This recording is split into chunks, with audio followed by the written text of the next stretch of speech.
ഒരു 8 മണി സമയത്ത് ചോറ് വെക്കാൻ വേണ്ടിയിട്ട് കിച്ചണിലേക്ക് പോയപ്പോഴാണ് അരി ഫുള്ള് തീർന്നു കിടക്കണം. അരിയെല്ലാം കൂടി ഒരു ഗ്ലാസ്സിൽ കൊട്ടി നോക്കിയപ്പോൾ ഒരു ഗ്ലാസിന്റെ പകുതി പോലും ഇല്ല. ഇപ്പൊ എന്തായാലും ഇവിടെ നിന്നിട്ട് കാര്യമില്ലാന്ന് തീരുമാനിച്ച് ഞാനും കൂട്ടുകാരനും കൂടി ഹോട്ടലിലേക്ക് പോയിക്കൊണ്ടിരിക്കുക. കൂട്ടുകാരന്റെ വണ്ടിക്ക് ഒരു പ്രത്യേകതയുണ്ട്, ആക്സിലേറ്റർ ലോക്ക് ആയതുകൊണ്ട് അത് എന്റെ പാട്ടിന് പൊക്കോളും. അങ്ങനെ ഞങ്ങൾ ഹോട്ടലിലെത്തി. അരിയില്ലാത്ത സമയത്തൊക്കെ ഞങ്ങൾ ഇവിടെ നിന്നാണ് ഫുഡ് കഴിക്കാറ്. 10 മിനിറ്റ് കൂടി ലേറ്റായി വന്നാണ് പറഞ്ഞാൽ ഞങ്ങൾക്ക് ഫുഡ് കഴിക്കേണ്ടി വന്നിട്ടുണ്ടാവില്ല. അങ്ങനെ ഞങ്ങൾ ടേബിളിൽ ഇരിക്കുന്ന സമയത്ത് ഒരു ബാബു ഒരു 5 പൊറോട്ടയായിട്ട് ഞങ്ങളുടെ കൂടെ വന്നിരുന്നു. വൈകിട്ടപ്പോഴും ഞങ്ങൾ ദോശയാണ് കഴിക്കാറുള്ളൂ. അതിന്റെ കൂടെ സാമ്പാർ വിത്ത് ഹോട്ട് വാട്ടർ മിക്സ്ഡ്, ചട്നി വിത്ത് കൂൾ വാട്ടർ മിക്സ്ഡ്, ചമ്മന്തി എന്തോ മിക്സ്ഡ്. എങ്ങനെ കഴിക്കുകയാണെങ്കിൽ വൈകിട്ട് ദോശ കഴിക്കാൻ നല്ല രസം. ഞാനൊരു വെറൈറ്റി ആളായതുകൊണ്ട് സോസൊക്കെ കൂട്ടിയിട്ടാണ് ഞാൻ ദോശയൊക്കെ കഴിക്കുക. വയറിളകാൻ പറ്റുന്ന എല്ലാ കാര്യങ്ങളും ഞാൻ തന്നെ ചെയ്തു വെക്കും. അങ്ങനെ ഞങ്ങളുടെ ഫുഡൊക്കെ കഴിച്ചു കഴിഞ്ഞു.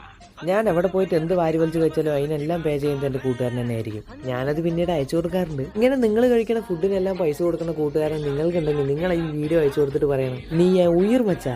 അങ്ങനെ എല്ലാം കഴിഞ്ഞ് ഹോട്ടലിൽ നിന്ന് ഇറങ്ങിയിട്ട് വണ്ടി എടുത്തിട്ട് പോകാൻ നിൽക്കുമ്പോഴാണ് ഞങ്ങൾ ഈ സൈഡിൽ കാഴ്ച കണ്ടു. ഓക്കെ.